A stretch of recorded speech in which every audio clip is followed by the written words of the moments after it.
and welcome to the Flix Forum podcast, where we go back and we look at a Netflix original film in the order of release each episode.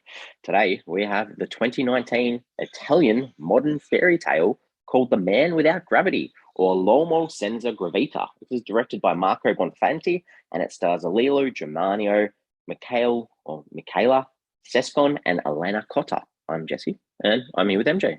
How you doing? I am very, very well. How are you? Yeah, good. An Italian film. We've done a couple. Done a few I over think the the years. Italian films in general have been pretty good. Yeah, so I'm interested to talk about this one because obviously I think we sort of mentioned the title in itself is interesting, intriguing. Yeah, so hopefully we're gonna have a good chat, and we do start our show off with the fast flicks, where we do a quick little summary about what the film's all about. So, what's your fast flicks for this one?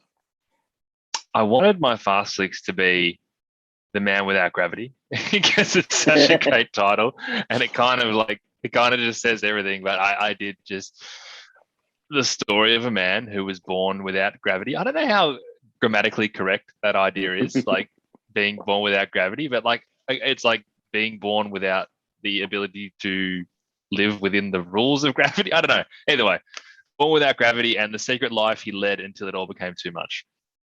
Lovely, I like it. I agree. I think it was really hard with grammar to try and make this sound right, so I just sort of reversed it. I've gone the life of a man with gravity-defying abilities and his inability to fit in the world. That's really good. That's really good. I like it. Good. I'm glad we're on the same page there because it's a real tricky word to sort of play around with, and the concept, I guess, as well. Yeah. All right. Well, we like to sort of check out how this sort of became a film, and we often do struggle at times with international features to find too much about the story. So I'm excited. I'm hoping you've got something. No, you've let me down. I was equally hoping that you might have something, but look, very, very small amounts of information available online about how this film was made. Sometimes is a good thing. Sometimes it was just no fanfare. They just made the film. It was obviously, as you said, directed and written by Marco Bonfanti. From what I can gather, he's historically more of a documentary director. I think this is his first feature fiction narrative, however you want to say it. So he's done films before, but this is his first time he's sort of had a bit of fun with it. The film itself was presented during the pre-inauguration of the Rome Film Festival, or Film Fest.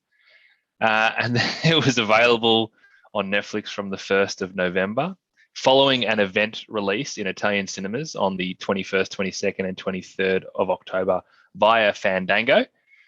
And IMDb had an estimated budget of 2.6 million euro, which is about 2.7 million US dollars. I didn't realize that they were so close together, those two. Yeah, it's nice to know.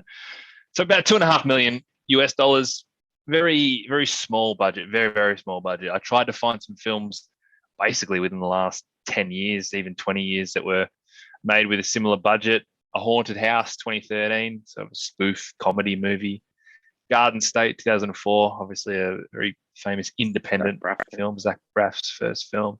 Hunt for the Wilder People, 2016, was 2.5 million. Obviously, very, very highly acclaimed film. Interestingly, Malcolm and Marie from 2021, another Netflix film, 2.5 million. Interested that that budget existed somewhere online. And just a little call out, 1995. It's not really comparing apples with apples, but Before Sunrise was 2.5 million. One of my favorite films. One of your faves. Nice. Just see what you can do with this sort of money, but it's tiny budget.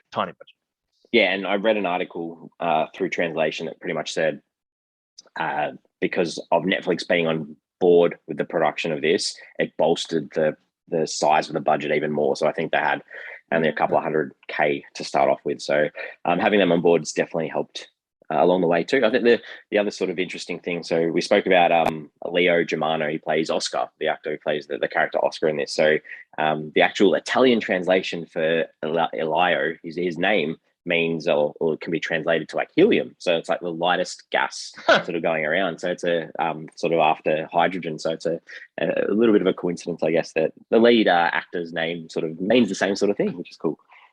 That's a good find. The translations for this one in French, I don't mind the French title. It's called The Incredible Lightness of Oscar. That was a nice little play on the title in a different way.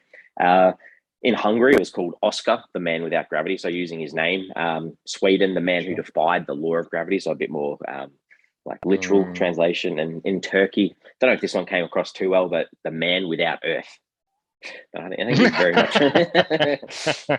I don't know if Earth translates to gravity, but out of all that, I think I prefer the Man Without Gravity. And I know it's weird, as we said grammatically, but you know what you're getting. It is what it is. I think it kind of works, and that's what we talked about last week when we mentioned that we were doing it.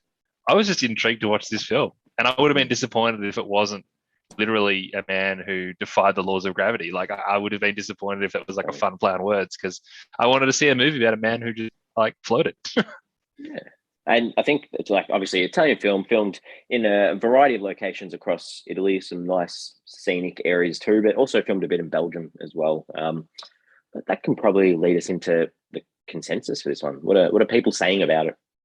Yeah, well, it's a 5.8 out of 10 on IMDb, 2,500 ratings, and it's a 3.3 out of 5 on Letterboxd with about 1,800 ratings. A lot of really glowing reviews though on Letterboxd, which is nice to see, but not massive numbers in terms of the amount of people who have rated the film. Yeah, I think that sort of reflects the same on Rotten Tomatoes too. It doesn't have a percentage from critics. There's only 3 critics that have reviewed it, so 2 of them were positive. The audience, there's a bit more than 50 people that had got on, so that's a good thing to see. It sits at 73% from the audience on Rotten Tomatoes. So all in the same sort of ballpark, I guess, where it's looking at a fairly decent score from the people that have seen it. Not bad. What are your early thoughts for this one? You know what? When I watched the film, I didn't know that it was like marketed or described as like a fairy tale, because I was watching this film thinking like, oh, this is like a modern fairy tale. It's really cool. I enjoyed it. I think it's got a strong message. I think it's akin to something that you might see in a Pixar movie. It's got that heart and that warmth and the ebbs and the flows, but it's never too far away from its strong message. If I'm honest, I never really got too drawn and felt a big emotional connection to the film, but on the surface, the story itself and the ideas did appeal to me. Cool. Yeah, I think for me, it's a film in 3 parts, and I think it really shines to begin with, and then the dust sort of settles quite quickly towards the end. I think it's a really ambitious story, and it's well worth watching it for that originality and that idea. But to me, it's a very disappointing ending, which we'll probably talk about at some stage too. Interesting. Yeah, let's look at some characters. Who do you want to talk about in this one? I'd like to talk about Oscar, the Man Without Gravity. Look, I mean, this is really quite a sad story. I've literally got that as a kid. I feel sorry for this guy. Yeah, because as a kid, he just wants to be normal, which we've seen that story 1,000 times, right? When he finally does find a way to fit in, he kind of just wants to be himself, like as in use his gift, for lack of a better term. He wants to give his life some meaning and some purpose. So that repression that he had as a kid kind of causes him to go full speed ahead in the direction of bugger it. I'm just going to get out there and do my thing and show people what I can do. And all of a sudden, thanks to the wonderful society that we live in, he becomes a novelty, he becomes a circus act. And once he experiences that, he just wants to go back to his quiet life where no one knows him and no one knows what he can do. But that's gone now. That doesn't exist. So he's got to go to these extreme lengths just to get what he had, I guess you could say.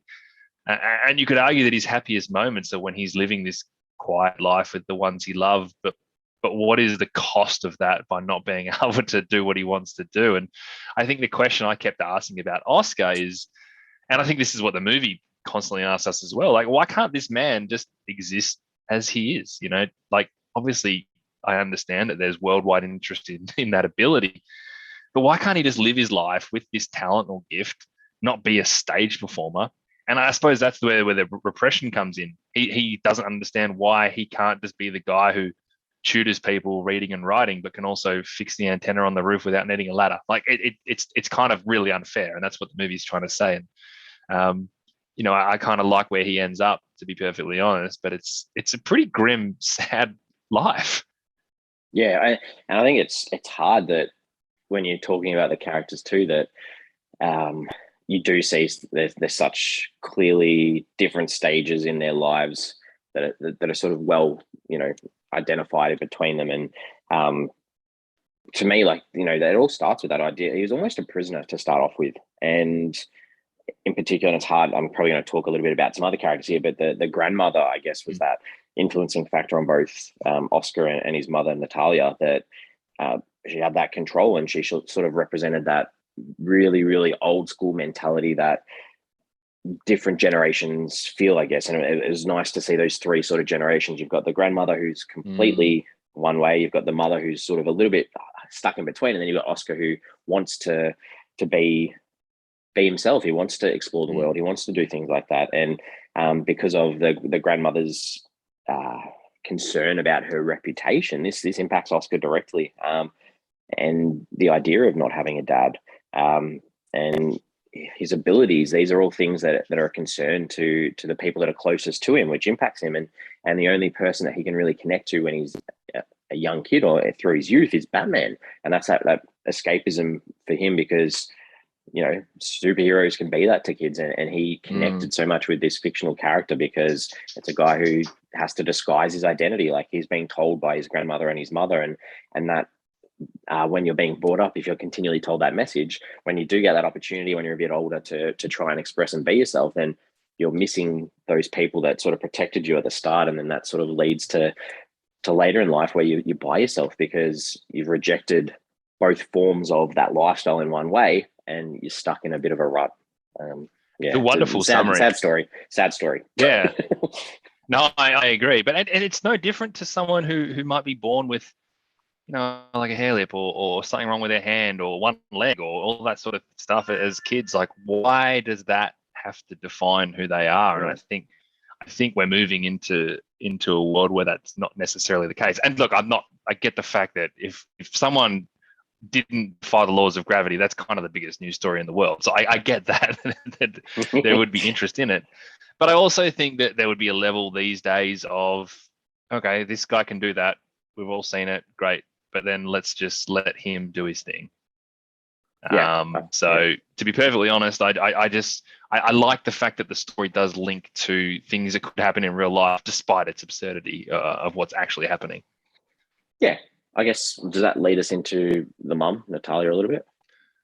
Well, yeah, and I liked this character because, and I think it highlights the fact that there are a lot of grey areas in this idea of parenting, because from the moment Oscar was born, she was nothing but in love with the miracle of him. And she was never concerned or wanted to give him, she was never concerned about what the grandma was necessarily concerned with. And she just wanted to give him the best life that she could possibly give him. But that was not a black and white prospect. So the level of protecting your child combined with letting them discover the world for themselves, I mean, this is what parents deal with all the time, even today. Even if your kid doesn't have anything wrong with them, you're always trying to weigh up, I got to protect them, but I want them to live their life. Where's that balance? And I think they did that really well. I think she makes these significant sacrifices for him.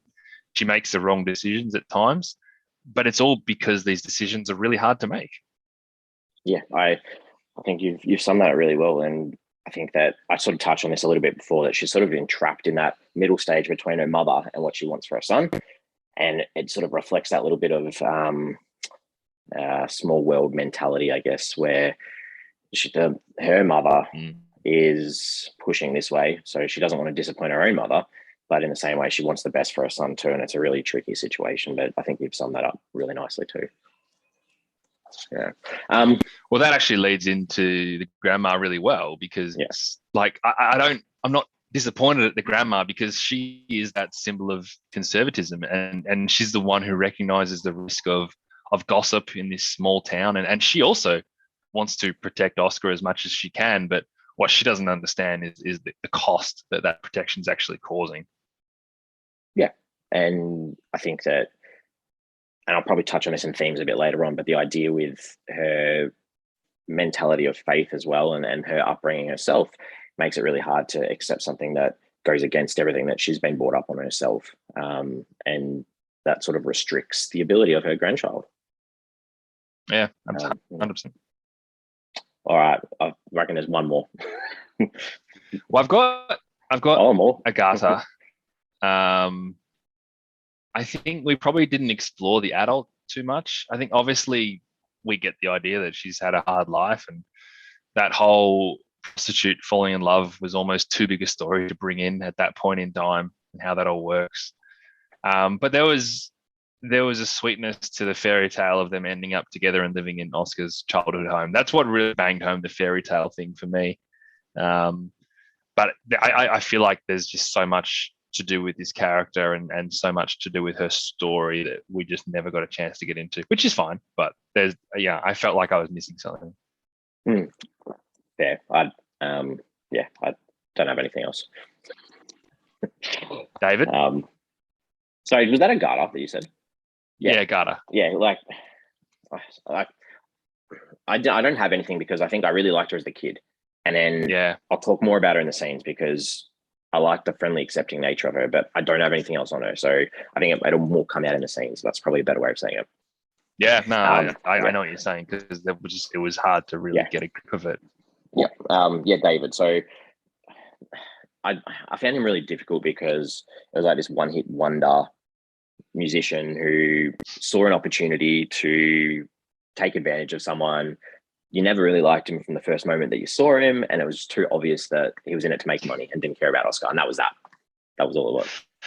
I thought the same. I wish they were a little bit more subtle with their portrayal of him, because you saw it coming a mile away what was going on, and I think it would have been nicer to see the complexities of how these relationships, how you actually try and handle these relationships, because obviously he's the face of this commercial greed, and he's also the first person to actually treat him like a circus animal, to try and woo him with money, but never actually understand or properly listen to what Oscar wanted. And that's, symbolic of people that you meet all the time in the world.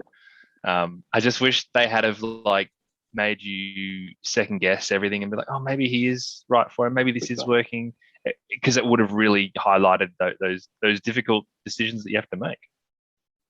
Good point. Is that it? Nah, no more characters to me. Yeah, me too. All right, director, you sort of touched on this at the start anyway. Really, first feature, few shorts, few docos. Anything else on him? Yeah, no, obviously I'm not a huge connoisseur of Italian documentary, so I can't say I'm familiar with his work. All good. All right, what are some scenes that stood out in this one? I thought the opening scene was great. The birth scene, just letting you know that we're completely leaning into this bizarre idea. Like, there is just a baby floating in the air, and it just sets the tone for the film. And I think it does have an irreverent tone at times, despite the fact that it is a kind of a grim story. That there is fun to it, and they set that up really nicely.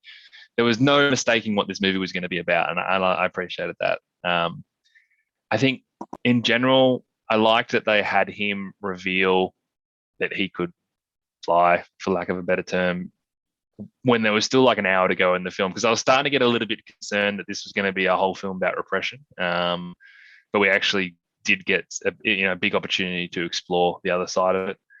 I loved when he walked out of the book meeting, and similarly, I was worried that we were going to continue to just see him get pushed around, and I didn't want to see that for another hour either. So that was really good to see him finally stand up and see what his final straw was, and actually do the math in his head that this isn't really working, because this is a guy who doesn't really have many social relationships, so he doesn't know how to deal with this kind of stuff.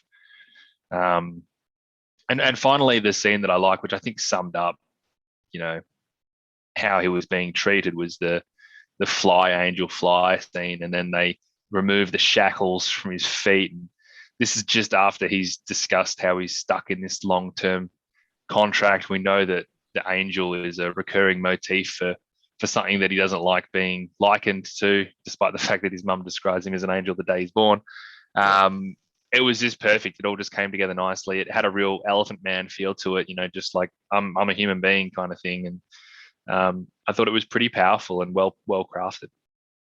At that as well, because I like the repeated image of those sort of shackles on those feet being tied up, in the performances, in the photo shoot, those things. And I think that sort of played in well to that scene you just mentioned too, just that idea of trappedness. So yes, good one. Yeah. I mean, I found this really hard because the first segment, I pretty much enjoyed all of it. I think that the mum and the grandma navigating how to keep him hidden with the growth of that friendship with Agata, I liked it. And I think it was a good setup for the film. So I combined that almost as one. And then the editing, I guess, between the timeframes for me was excellent. I think that the three parts and the way that they transition between, and especially in other scenes as well, like the idea of him packing his bags and going for the show, and then the camera sticks on that television, and then the television zooms into him being on the show. It was just such a good transition of time throughout, like some really good craft techniques throughout.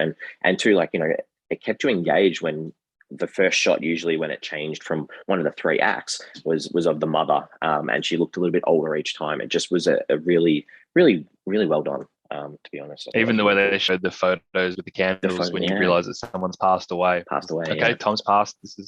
And it's sad too. They do hit you there. Yeah. Good.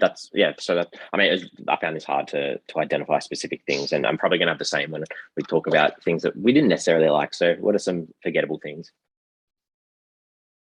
Yeah, this didn't really stick out for me for many things that I didn't like, and there was one specific shot early on with Agata as a child where she basically goes to the front door to see Oscar and says, "Oh no, he's not home," or whatever. She walks off and she turns and sees him in the window, and it just bothered me that she hadn't turned around yet, so she didn't know he's in the window. But she started waving before she'd even seen him. The whole thing just seemed really rehearsed, and I could feel the fact that the director had his hands all over that scene, and it just didn't work. But child actor, I think I had a look. This is their first ever film, and I thought she was an absolute darling. So I'm not going to be too critical. And the other thing that I really didn't like was that, again, with Agata, this time as an adult, I just don't think that she looked anything like the little girl. And I didn't buy that at all, because I actually think Oscar, that is exactly what that kid would have grown up to look like.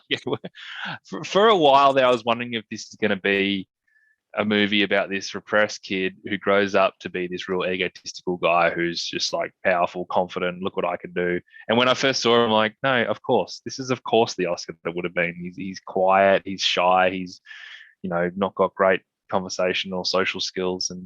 But Agata, I looked at her, I'm like, that's not Agata. Like, don't give me that crap. Because when that was all going, I'm like, I bet this is going to be Agata. And I was like, I can't be. Look at her. So that really bothered me. Good.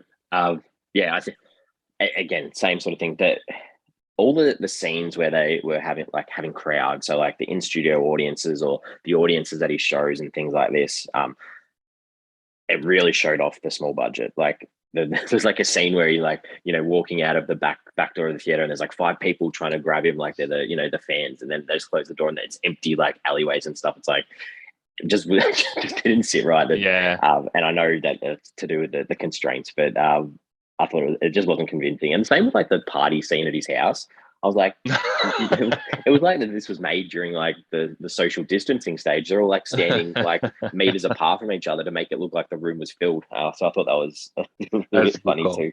And then the third act, I'm just going to put that in here because I was counting, like, obviously that opening act I really enjoyed. So I'm counting down the minutes for Agata to come on the screen.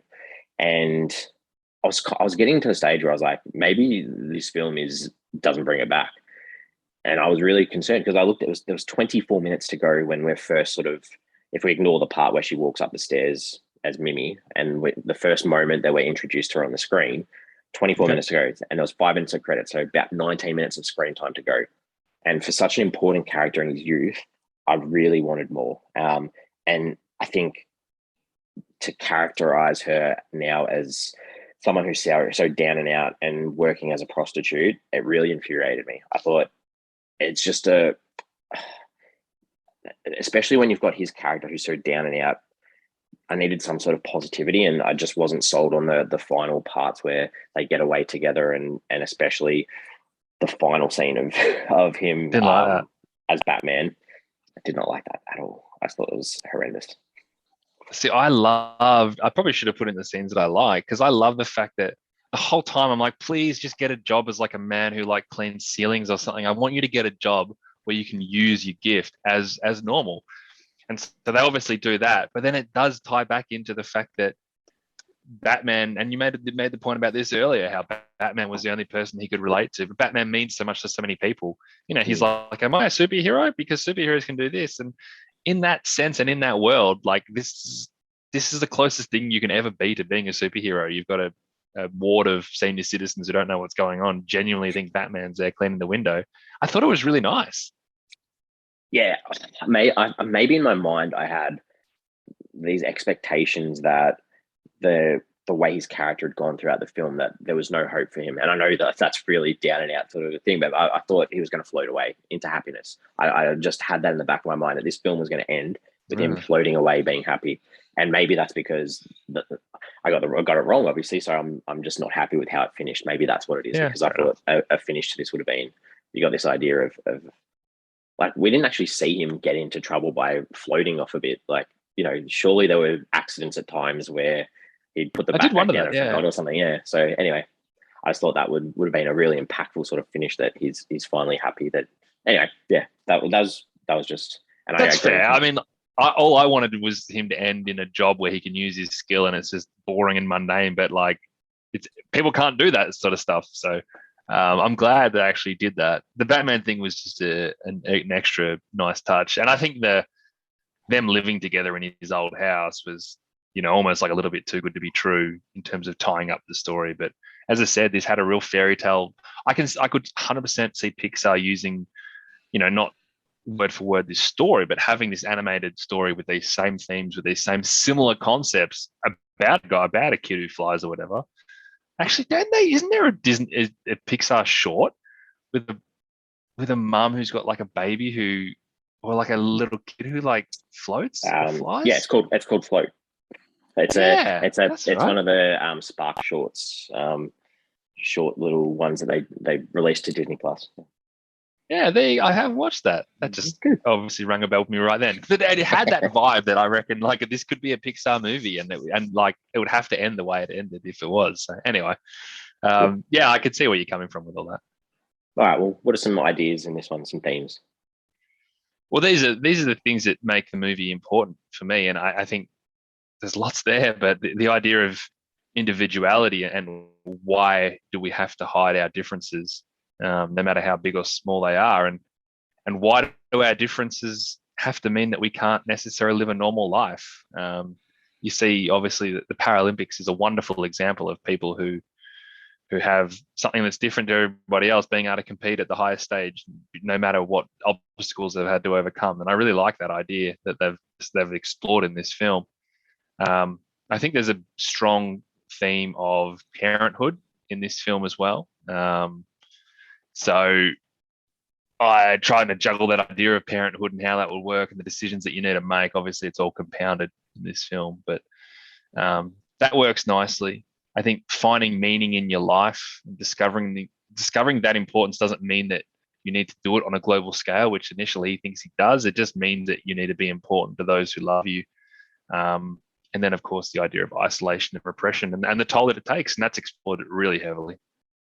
Yeah, I think I've got most of that stuff just in different words, like that. The idea of childhood too, like, you know, what is childhood, and can it be ruined by individual people or family members? Because if you keep pumping that idea that the world's a cruel world, you know, cruel place, and you become isolated, and that leads to that idea you're talking about too of you're hiding talents because you're scared of showing off who you really are, and you're hidden because you don't want to be judged, and then on the other hand you can be exploited for money, and I think and that leads into that idea of celebrityism as well, and it's not all it is made out to be. You know, that impact that it has on his mother's name as well. Like, it's really, really sad, and he gets upset about that because he obviously cares about her, and their relationship is impacted, and that mother-son relationship, it can be fragile. How do you stay connected if you're going on different pathways and going against what she necessarily, or like what your family wants for you? And I mentioned this a little bit too, the religious sort of undertones of Italy. through that prior generation, reading the Bible, the idea of an angel, and even Agatha, the young girl, she's obviously brought up on the same ideas, because talking about you don't have a dad, how are you going to get to heaven? Those sorts of things. So yeah, lots of things that this talks about. There's a lot there. It's good. Yeah. What did you take away from this one? I think I'll take away the sweetness in the complexity of the story. I think it's a really fun concept, and the tone is quite light throughout, but the movie knows when to take itself seriously and recognize that despite the frivolity of this idea, we live in a world where something as unique and as incredible as this is likely to end up as a really tough slog that impacts your life and those who love you. And that really sucks. Yeah. Geez, yeah. When you put it like that, it's such a big story, really, when you think about it. Like, I'm not sure that they cover it off amazingly, but it's got lots of big ideas, and the same. I think the originality of this is probably worth just checking it out, and sticking with international features at times, because it's when they're done well, they're done well. That's very true. Did you go onto IMDb to check anyone out? No one was familiar for me in this one. Me either. Any questions that you wanted to ask? Would you go to a live show of a man who can defy gravity? If he was a part of like an act of multiple, extraordinary sort of things, possibly, but I don't think I'd pay money just to see him individually. I thought the same thing. Yeah. I don't know how this was such a prosperous revenue opportunity. Yeah. Yeah, well, it's like, yeah, give me $50 so you can just see a guy who just go up, and then I'll pull you down with a chain. Like, yeah, it didn't seem that interesting to me. But, good question. Yeah. Any questions for me?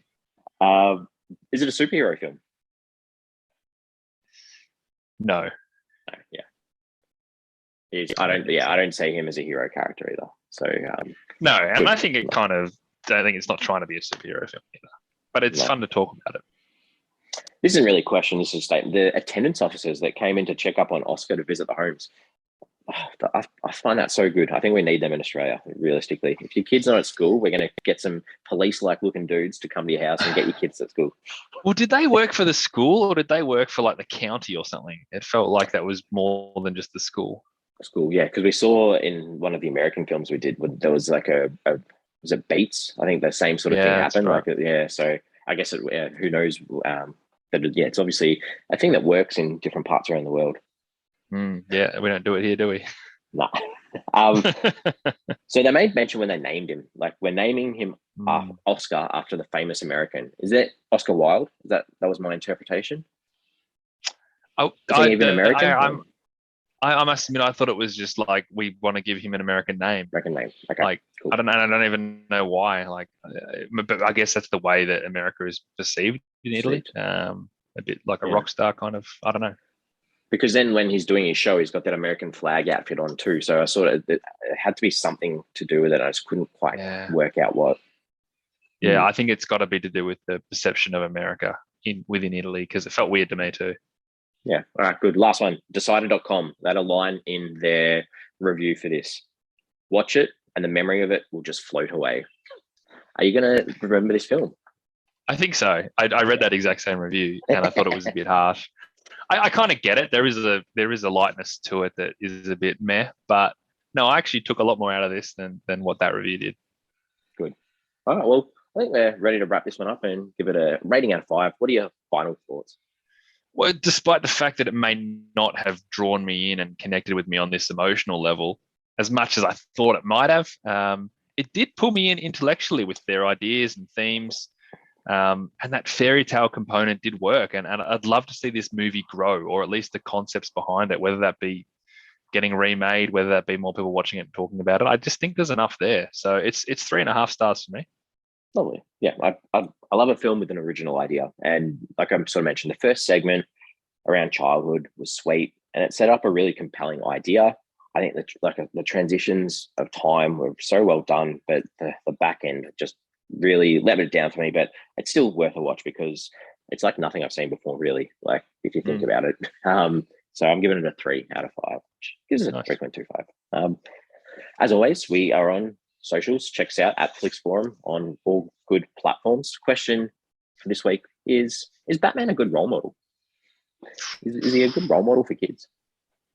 I mean, morally he does a lot right. Hmm. He does things for the right reasons. Yeah, it's a tricky one because He lives in a tough town as well, though. There's a lot of violence in Gotham. True, and he doesn't use guns, so that's a standing against guns. So there are some True. good values there that you can look up to. Good question, though. Good. Well, we'll be back next week.